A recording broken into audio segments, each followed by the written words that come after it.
날마다 쓰는 나의 신앙일기 TV 데일리 큐티 나무향기입니다. 오늘은 출애굽기 24장 1절에서 11절을 묵상하겠습니다. 또 모세에게 이르시되 너는 아론과 나답과 아비후와 이스라엘 장로 70명과 함께 여호와께로 올라와 멀리서 경배하고 너 모세만 여호와께 가까이 나오고 그들은 가까이 나오지 말며 백성은 너와 함께 올라오지 말지니라. 모세가 와서 여호와의 모든 말씀과 그의 모든 율례를 백성에게 전하매 그들이 한 소리로 응답하여 이르되 여호와께서 말씀하신 모든 것을 우리가 준행하리이다. 모세가 여호와의 모든 말씀을 기록하고 이른 아침에 일어나 산 아래에 제단을 쌓고 이스라엘 12지파대로 12기둥을 세우고 이스라엘 자손의 청년들을 보내어 여호와께 서로 번제와 화목제를 드리게 하고 모세가 피를 가지고 반은 여러 양푼에 담고 반은 제단에 뿌리고 언약서를 가져다가 백성에게 낭독하여 듣게 하니 그들이 이르되 여호와의 모든 말씀을 우리가 준행하리이다. 모세가 그 피를 가지고 백성에게 뿌리며 이르되 이는 여호와께서 이 모든 말씀에 대하여 너희와 세우신 언약의 피니라. 모세와 아론과 나답과 아비후와 이스라엘 장로 70인이 올라가서 이스라엘의 하나님을 보니 그의 발 아래에는 청옥을 편듯하고 하늘같이 청명하더라. 하나님이 이스라엘 자손들의 존귀한 자들에게 손을 대지 아니하셨고 그들은 하나님을 뵙고 먹고 마셨더라. 하나님은 사람들과 함께 지내며 교제하기를 원하십니다. 하나님께서 사람을 지으신 이유가 사람들과 함께 교제하며 사랑하기 위함입니다. 하나님은 구약시대나 지금이나 동일하게 사람들과 교제하기를 원하십니다. 하지만 하나님과 사람이 함께할 수 없는 것은 사람의 죄 때문입니다. 로마서 3장 23절은 모든 사람이 죄를 범하였음에 하나님의 영광에 이르지 못하더니 라고 말씀하고 있습니다. 사람이 하나님께 나아갈 수 없는 이유는 단 한 가지, 죄 때문입니다.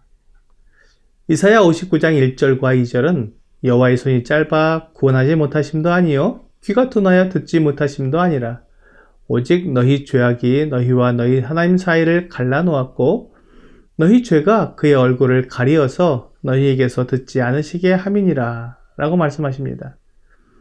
하나님은 우리에게 모든 것을 하실 수 있습니다. 하지만 우리가 죄 가운데 있을 때, 내 손이 죄악에 물들어 있을 때 하나님은 우리를 구원하실 수도 없고 우리의 기도나 우리의 부르짖음도 듣지 않으시는 것입니다. 하나님은 모세에게 아론과 나답과 아비후와 이스라엘 장로 70명과 함께 산으로 올라오라고 하셨습니다. 그리고 그들은 멀리서 경배하고 오직 모세만 하나님께 가까이 나오게 하셨습니다. 그러나 백성들은 산에 올라오지 말라고 하셨습니다. 하나님께서 이스라엘 백성 가운데 거하시면서 그들과 함께 지내시며 교제하기를 원하셨지만 그들을 산에 올라오지 못하게 하신 이유는 그들의 죄악 때문입니다. 그래서 하나님께서 모세와 아론과 나답과 아비후 그리고 이스라엘의 장로 70명을 대표로 세워 하나님 앞으로 나오게 하셨습니다. 그렇지만 이 대표자들도 죄가 있기 때문에 그들의 죄가 용서되어야 하나님께로 나올 수 있었습니다.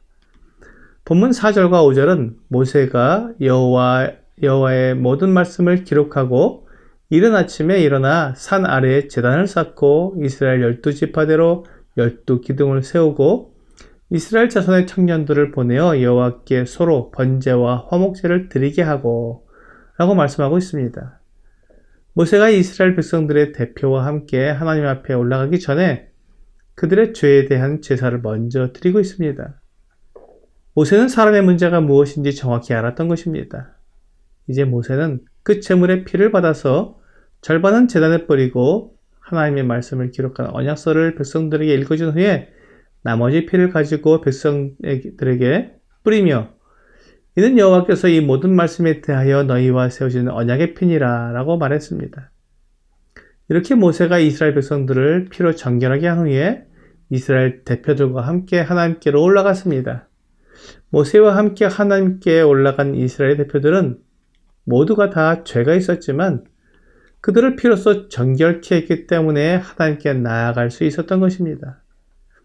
히브리서 9장 18절은 이러므로 첫 언약도 피 없이 세운 것이 아니니 라고 말씀하시면서 오늘 본문의 말씀을 인용하고 있습니다. 그리고 22절에서 율법을 따라 거의 모든 물건이 피로써 정결하게 되나니 피 흘림이 없은즉 사함이 없느니라 라고 말씀하고 있습니다.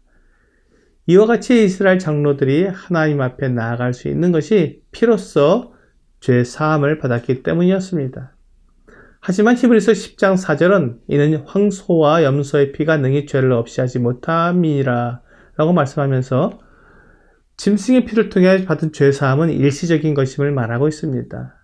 히브리서 기자는 짐승의 피로도 일시적인 죄 사함을 받았지만 우리에게는 영원한 죄 사함이 있다고 소개하고 있습니다. 10장 12절입니다. 오직 그리스도는 죄를 위하여 한 영원한 제사를 드리시고 하나님의 우편에 앉으사. 그렇습니다. 우리로 영원한 죄 사함을 얻게 하는 영원한 제사를 그리스도께서 들으셨다고 말씀하고 있습니다. 14절에는 그가 거룩하게 된 자들을 한 번의 제사로 영원히 온전하게 하셨느니라 라고 말씀하고 있습니다. 예수 그리스도께서 자기 자신을 제물로 하나님께 드린 그 완전한 제사가 우리를 하나님 앞에서 영원히 온전하게 만들어 주시는 것입니다. 그러므로 우리는 하나님께 나아갈 수 있게 되었습니다. 19절입니다. 그러므로 형제들아 우리가 예수의 피를 힘입어 성소에 들어갈 담력을 얻었나니 우리가 하나님의 거룩한 영광 앞에 나아갈 수 있는 유일한 근거는 오직 예수의 피입니다. 예수 그리스도의 피가 우리의 모든 죄를 사해 주셨으며 예수 그리스도께서 죽은 자 가운데서 다시 살아나사 죽음을 이기시고 그 능력으로 하나님의 아들이심을 나타내 보이셨습니다. 그리고 이제 그리스도께서 하늘에 오르사 하나님 보좌 우편에 앉아 계십니다. 그리스도께서 죽지 않고 영원히 살아계시기 때문에 우리가 얻은 죄사함도 영원하며 하나님께 나아갈 거룩함도 영원합니다. 주 예수님께서 잡히시기 전날 밤에 제자들과 함께 식사를 하시면서 잔을 가지고 감사하신 후에 제자들에게 주시며 마시게 하셨습니다. 그리고 그것에 대한 의미를 말씀해 주셨습니다. 마태복음 26장 28절입니다. 이것은 죄사함을 얻게 하려고 많은 사람을 위하여 흘리는 바 나의 피 곧 언약의 피니라. 이 언약의 피가 우리를 하나님 앞에 나가게 해주는 것입니다. 오늘의 적용 질문을 보겠습니다. 내가 하나님께 나갈 수 있게 된 이유는 무엇입니까?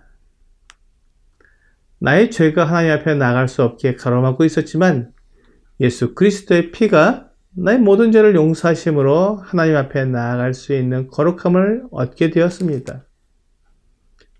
오늘 주 예수님께서 흘리신 보혈을 의지하여 하나님께 나아가는 놀라운 구원을 얻게 되시기를 주 예수님의 이름으로 기도합니다.